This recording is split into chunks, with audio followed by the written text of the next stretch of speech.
Hello বন্ধুরা, আজকে আমরা শিখব কিভাবে মেডিকেলের রিপোর্ট চেক করতে হয়। সেজন্য আপনি চলে যাবেন আপনার ফোনে থাকা গুগল ক্রোম ব্রাউজারে। গুগল ক্রোম ব্রাউজারে আপনি প্রবেশ করার পরে উপরে দেখতে পারবেন সার্চ আইকন। সার্চ আইকনে আপনি এখানে লিখতে পারেন মেডিকেল রিপোর্ট চেক, ঠিক আছে?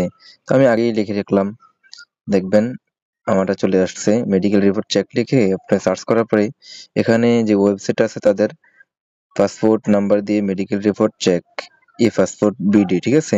এটার উপরে আপনি ক্লিক করবেন। ক্লিক করার পরে এখানে অনেকগুলো আপনার যে অপশনগুলো আছে বা অনেকগুলো লেখা আছে এগুলো আপনি পড়লেও পড়তে পারেন। এখানে অনেক গুরুত্বপূর্ণ বিষয় লেখা আছে।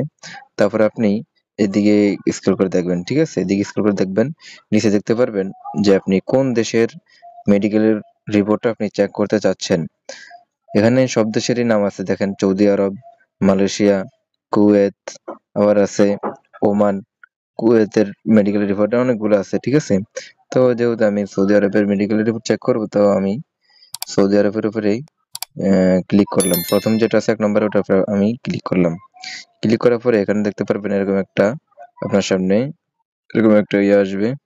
আপনি নিচে দেখতে পারবেন পাসপোর্ট নাম্বার দিয়ে সৌদি মেডিকেল চেক ভিজিট করুন। তারপরে দেখতে পারবেন যে লিঙ্ক আছে ওই লিঙ্কে আপনি ক্লিক করবেন। ক্লিক করার পরে আপনার সামনে এরকম একটা ডায়লগ বক্স ওপেন হবে।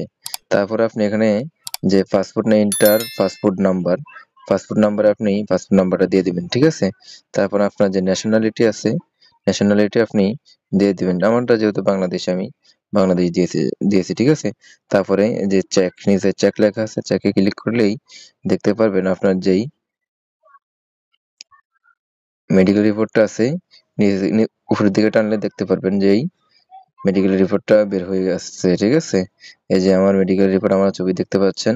আর এখানে যে উপরে দেখতে পাচ্ছেন ফিট। আরে আপনি নিচে দেখতে পারবেন আরো এখানে অনেকগুলো অপশন আছে। আপনার যেই গুরুত্বপূর্ণ অ্যাড্রেস গুলো সবকিছু এখানে আছে, ঠিক আছে? আপনি এখান থেকে এটা পিডিএফ সেভ করতে পারবেন।